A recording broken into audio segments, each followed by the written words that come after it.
मंत्री मंगल प्रभात लोढा नाटक करत आहेत। लोढा जैन समाजाला ने या रेकॉर्डला मान्यता दिलेली आहे आणि आता त्याचं सर्टिफिकेट प्रदान करण्याचा सोहळा आहे।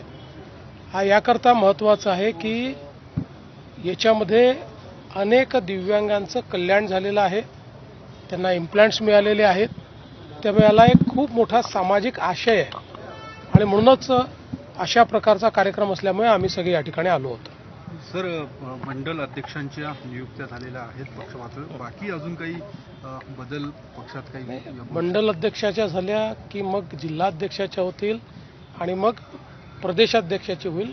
आमची डेमोक्रेटिक पद्धत आहे, लोकशाहीने निवडणुका घेऊन त्या ठिकाणी आम्ही संपूर्ण पक्ष हा निवडत असतो।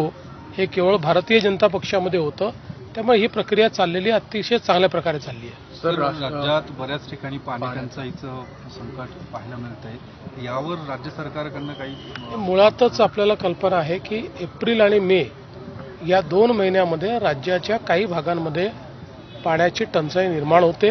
विशेषतः जिथे पाण्याचे स्रोत स्वतंत्र नाहीत अशा ठिकाणी ही टंचाई जास्त असते। आपण याकरता जिल्हाधिकाऱ्यांना प्राधिकृत करतो।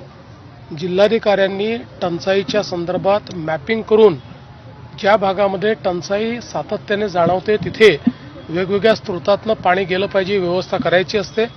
आताही आम्हाला काही तक्रारी मिळाल्या तर आम्ही त्या जिल्हाधिकाऱ्यांकडे पाठवतो आणि टंचाई दूर करण्याचा आपण प्रयत्न करतो। सर, भाषा सल्लागार समितीचे अध्यक्ष यांनी हिंदी भाषेच्या संदर्भात आपल्याला एक पत्र दिलंय, नेमकं हिंदीच्या बाबत जे राज्यात सध्या सुरू आहे त्याबद्दल आपण कसं बघतो? बघा, असं आहे, हे पत्र तर काही मी वाचलं नाही, पण पहिली गोष्ट ही समजून घेतली पाहिजे की मराठीच्या ऐवजी हिंदी अनिवार्य केलेली नाही। मराठी अनिवार्यच आहे, पण नवीन शैक्षणिक धोरणामध्ये 3 भाषा शिकण्याकरता त्या ठिकाणी संधी दिलेली आहे। 3 भाषा शिकणं अनिवार्य आहे आणि या 3 भाषांपैकी 2 भाषा या भारतीयच असल्या पाहिजेत अशा प्रकारचा नियम आहे। त्यामुळे 2 भारतीय भाषांमध्ये एक तर मराठी आपल्याकडे कंपल्सरी आपण केलेली आहे, दुसरी भाषा कोणती तर ती कुठली भाषा घेतली मराठी तर ती कुठली भाषा घेतली भारतातली तर ती हिंदी घ्यावी लागेल, ना तर तमिळ घ्यावी लागेल, ना तर मल्याळम घ्यावी लागेल, ना तर गुजराती घ्यावी लागेल, ना तर अजून कुठली तरी घ्यावी लागेल। याच्या बाहेरची तर तुम्हाला घेता येणार नाही। आता याच्यामध्ये ज्यावेळेस समितीने मंत्र्यांच्या अध्यक्षतेखाली जी कमिटी होती त्यांच्याकडे रिपोर्ट दिला त्यावेळेस तिसरी भाषा जी आहे ही जर हिंदी ठेवली तर त्याचे शिक्षक आपल्याकडे उपलब्ध आहेत, त्यामुळे त्यातनं आपल्याला अधिकच्या शिक्षकांची आवश्यकता पडणार नाही। इतर भाषा ठेवल्या, समजा मल्याळम ठेवली, कन्नड ठेवली, गुजराती ठेवली तर त्याचे शिक्षक उपलब्ध नाहीत आणि म्हणून कुठेही अतिक्रमण नाही, तर ही त्यांची शिफारस आहे। आमचं तर मत आहे आणि या संदर्भात आम्ही निर्णय देखील घेणार आहोत की कोणाला हिंदीच्या व्यतिरिक्त तिसरी भाषा जर शिकायची असेल तर ती शिकायची मुभा आम्ही पूर्णपणे देऊ, कारण तशी मुभा ही नवीन शैक्षणिक धोरणाने दिलेलीच आहे। मात्र किमान 20 स्टुडंट जर असले तर त्याला वेगळा शिक्षक देता येईल।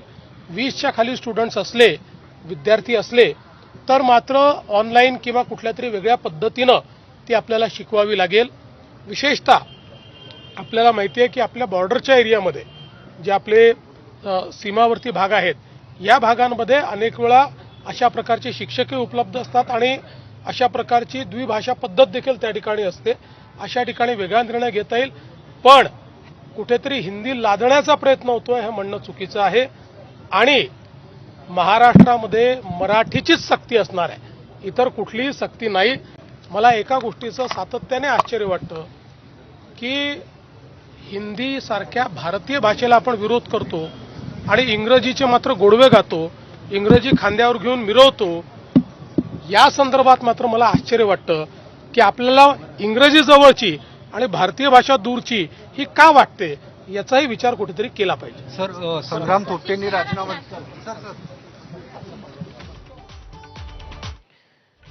किंवा मुख्यमंत्री देवेंद्र फडणवीस हे पुण्यामध्ये बोलत होते। राज्यातले जे पाणी टंचाई आहे ती लवकरात लवकर दूर करू असं आश्वासन त्यांनी यावेळी बोलताना दिलेलं आहे। यासोबतच 3 भाषा शिकण्याची संधी दिलेली आहे।